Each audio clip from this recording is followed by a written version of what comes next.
గడిచిన మూడేళ్లతో పోల్చితే ఈ ఏడాది డీమ్యాట్ అకౌంట్ల సంఖ్య తగ్గింది. ఈ సంవత్సరం ఇప్పటివరకు కొత్తగా 1.51 కోట్ల ఖాతాలు మాత్రమే ఓపెన్ అయ్యాయి. ఈక్విటీ మార్కెట్ అంత బాగా లేకపోవడంతో బ్రోకరేజ్లు కొత్త క్లయింట్లను జోడించే వేగం బాగా తగ్గిపోయింది. దీనికి సంబంధించిన మరిన్ని వివరాలను ఈ వీడియోలో చూద్దాం.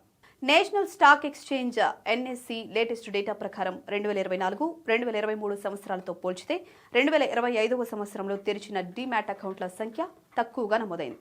2024లో 2.36 కోట్ల కొత్త ఖాతాలు ఓపెన్ కాగా 2023లో 1.6 కోట్ల కొత్త ఖాతాలు యాడ్ అయ్యాయి. కానీ 2025లో ప్రస్తుతానికి 1.51 కోట్ల కొత్త డీమ్యాట్ అకౌంట్లు మాత్రమే అందుబాటులోకి వచ్చాయి.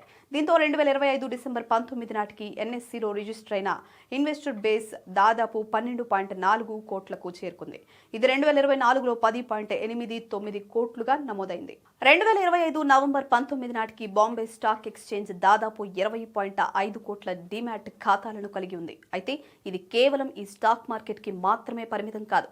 అందువల్ల ఎన్ఎస్సితో పోల్చితే గణనీయమైన స్థాయిలో ఖాతాలను కలిగి ఉంటుంది.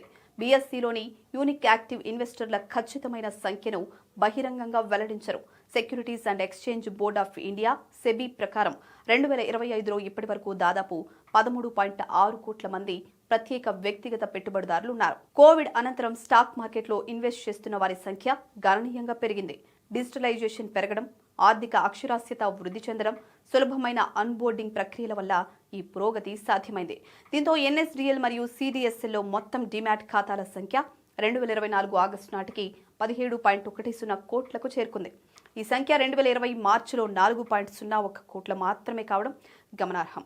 2025లో ఇప్పటి వరకు bench mark index line Sensex Nifty ఒక్కొక్కటి 9% మాత్రమే లాభపడ్డాయి.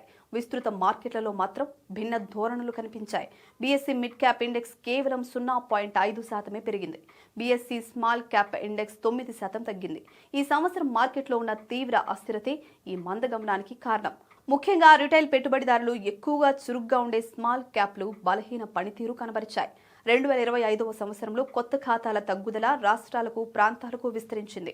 డీమ్యాట్ అకౌంట్లు ఎక్కువగా 6 రాష్ట్రాల్లో ఉన్నాయి. అవి ఉత్తరప్రదేశ్, మహారాష్ట్ర, గుజరాత్, తమిళనాడు, పశ్చిమ బెంగాల్, రాజస్థాన్. కొత్తగా తెరిచిన ఖాతాలో 53.34% అకౌంట్లు ఈ 6 రాష్ట్రాల్లో ఉన్నాయి. ఇది 2024వ సంవత్సరంలో 53.68%గా నమోదైంది. ఈ సంవత్సరం 1.97 కోట్ల కొత్త పెట్టుబడిదారులను జోడించడం ద్వారా మహారాష్ట్ర ఏకైక అతిపెద్ద కంట్రిబ్యూటర్గా కొనసాగుతోంది.